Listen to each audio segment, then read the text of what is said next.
Bonjour tout le monde, c'est Star Wars Absolute et aujourd'hui on se retrouve pour une nouvelle vidéo consacrée à la non moins célèbre Guerre des Clones. Alors oui, je sais, j'ai déjà fait une vidéo dessus, mais bon, elle date un peu et je pense qu'aujourd'hui je suis capable de vous proposer une vidéo de meilleure qualité. Enfin bref, revenons à notre sujet principal. Mais avant de nous impliquer directement dans la Guerre des Clones, essayons donc d'abord de comprendre comment nous y sommes arrivés. Cela fait maintenant 1000 ans que les Jedi pensent avoir réduit les Sith à néant depuis la bataille de Rosan. Après cela, de nombreuses réformes ont été prises. Par exemple, le pouvoir du chancelier suprême a été diminué afin que les sénateurs des différents secteurs de la galaxie en obtiennent un peu plus. Une autre des mesures phares qui ont été prises fut celle instaurant un statut de constituant fonctionnel qui serait attribué aux personnes ou aux confédérations n'ayant pas particulièrement d'attache planétaire.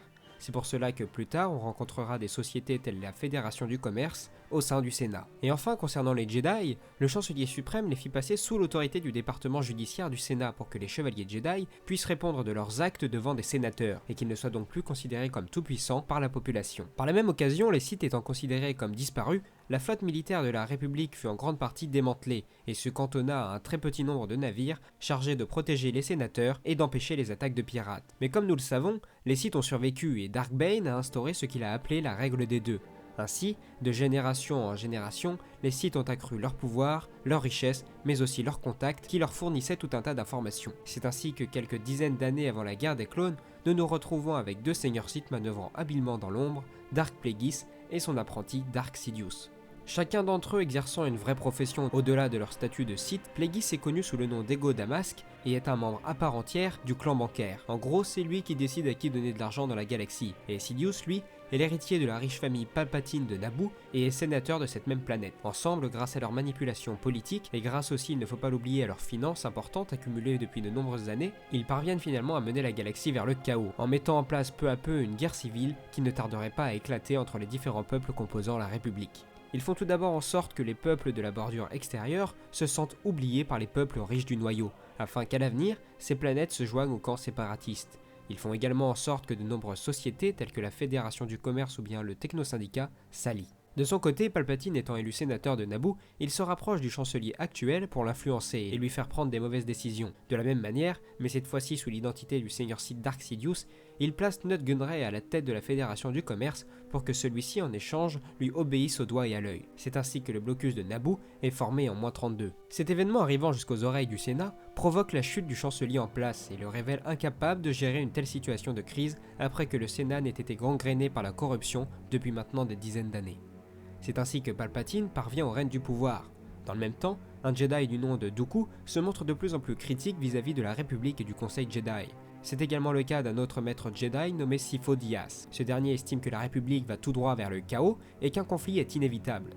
C'est donc par son intermédiaire et sans l'aval du Conseil ni du Sénat que Plagueis passe commande de l'armée de clones Kaminoans en la finançant à ses frais. Finalement, une fois Palpatine élu chancelier suprême et après s'être définitivement débarrassé de son maître, ce dernier prit dans des conditions assez mystérieuses le comte Dooku en tant qu'apprenti, et il le chargea tout d'abord de trouver le candidat idéal qui servirait de modèle pour l'armée de clones de la République. Et c'est ainsi que 10 ans plus tard, soit en l'an -22, un Jedi, Obi-Wan Kenobi, fait la découverte d'une planète qui avait été effacée des archives Jedi, Kamino.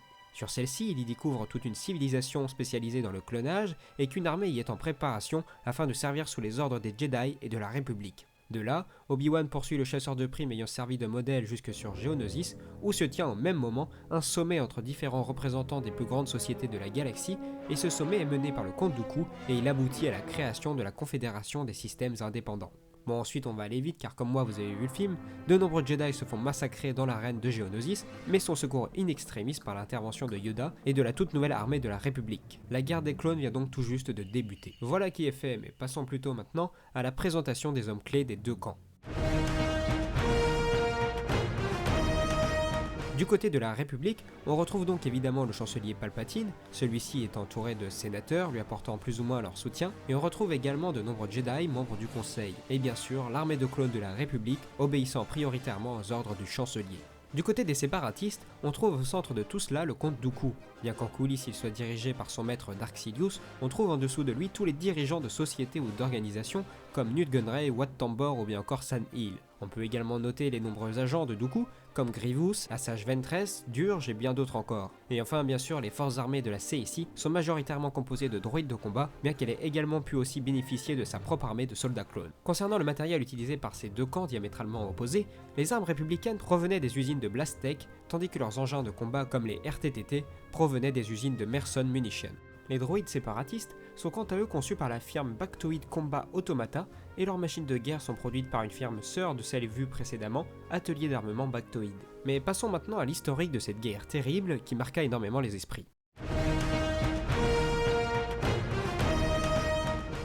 La première bataille, qui suivit immédiatement celle de Geonosis, fut celle de Kamino. La planète est donc tant bien que mal protégée par les chevaliers Jedi, mais ces derniers ne doivent leur salut que grâce à l'intervention des soldats ARC, spécialement activés pour éviter que les séparatistes ne s'emparent de la planète et donc des clones. Un autre problème que va engendrer cette guerre, c'est que suite au départ de Dooku, qui était pourtant reconnu comme un excellent maître Jedi, de nombreux autres maîtres ou chevaliers vont s'interroger quant à la légitimité de leur cause. Et c'est ainsi que nombreux d'entre eux, comme par exemple Sora Bulk, quittèrent l'ordre Jedi et se joignirent au compte Dooku.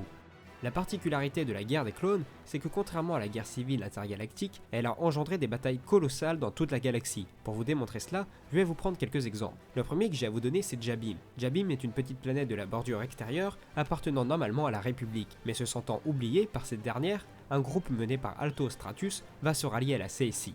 Ce qui va donc tout d'abord provoquer une guerre civile entre les deux camps de la planète étant en désaccord, et chacun recevrait donc l'appui de ses alliés, des clones et des Jedi pour les partisans républicains, et des droïdes de combat et du matériel pour les opposants. Au final, au cours de cette terrible bataille, qui ne sera remportée par aucun des deux camps, on peut estimer les pertes à 27 Jedi et à plus de 10 000 soldats côté républicain. Et du côté séparatiste, leur leader et son commando spécial sont détruits, et près de 8000 hommes sont tués. C'est donc un des premiers conflits destructeurs que rencontrerait la galaxie durant cette guerre des clones. Ensuite, j'aimerais vous parler de plusieurs conflits qui ont été surnommés les sièges de la bordure extérieure, car en effet, plusieurs planètes ont subi des batailles terribles dans le même temps.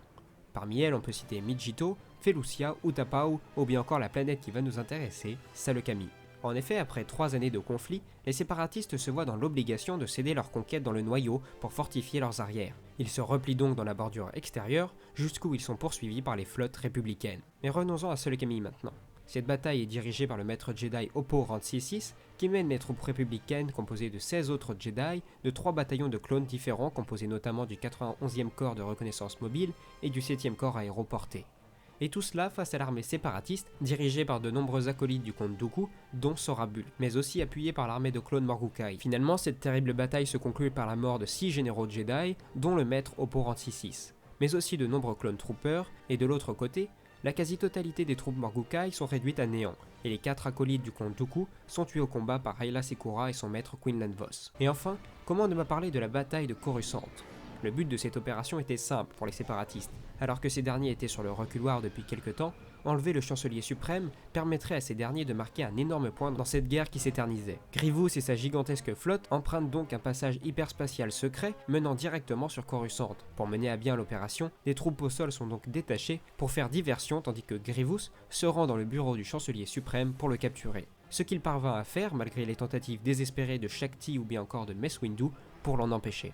Enfin, comme nous l'avons tous vu dans le film, le chancelier est sauvé par Anakin Skywalker et Obi-Wan Kenobi, le comte Dooku lui est tué lors de cette même opération, et la flotte séparatiste est en grande partie anéantie. C'est ainsi que de nombreux événements vont s'enchaîner. Le maître Jedi Kenobi parviendra donc dans les jours qui suivent à tuer le général Grievous, le dernier leader présumé des séparatistes. Cependant, dans le même temps, Anakin comprend que le chancelier Palpatine est le seigneur Sith que les Jedi cherchent depuis des années maintenant, et en parle donc avec Mace Windu, qui se charge alors avec 3 autres Jedi d'aller l'arrêter. L'opération, comme vous le savez, se passe super bien, du moins pour Palpatine, car tous les Jedi meurent, et Anakin bascule enfin, comme il l'avait prévu, du côté obscur et devient donc son apprenti répondant au nom de Dark Vador. Dans les minutes qui suivent, Dark Sidious enclenche l'ordre 66, obligeant les clones à assassiner leurs généraux Jedi, ce qui entraîne donc la mort de milliers d'entre eux à travers toute la galaxie. Vador, après avoir massacré les Jedi du temple de Coruscant, est ensuite envoyé sur Mustafar pour tuer tous les membres restants de la Confédération des systèmes indépendants pour mettre un terme une bonne fois pour toutes à la guerre, ce qui permet donc à Palpatine de s'auto-proclamer empereur de son nouvel ordre. Enfin, pour répondre à une question qui revient assez régulièrement,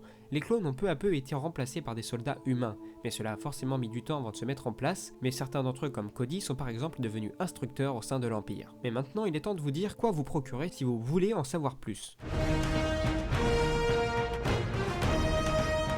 Alors ce que je vous conseille déjà, c'est de vous procurer toute la collection de comics Clone Wars de chez Delcourt. C'est une série en 10 tomes qui est tout bonnement excellente du début à la fin, tant au point de vue des dessins que du scénario. Alors franchement je vous la conseille, si vous voulez commencer des comics Star Wars, je pense que c'est le mieux car c'est vraiment pas compliqué à comprendre. Ensuite je vous conseille le comics La balade de Jango Fett, vous en apprendrez un peu plus sur le passé du chasseur de primes et sur la manière dont il a été recruté par le comte Dooku. Niveau roman, je vous conseille Dark Plagueis qui vous explique toutes les machinations politiques mises en place par les Sith pour pouvoir prendre le pouvoir. Et enfin au niveau télévisuel, il y a la série animée Clone Wars en 2D sortie en 2003 qui est très sympa à regarder et qui couvre toute la période occupée par la guerre des clones. Enfin voilà les amis, j'espère que cette vidéo vous aura plu. Sachez que moi j'ai vraiment adoré la faire, donc pensez aux commentaires, au pouce bleu et au partage. J'insiste mais c'est vraiment super important. Je vous rappelle également que si vous le voulez, vous avez la possibilité de me soutenir sur Tipeee.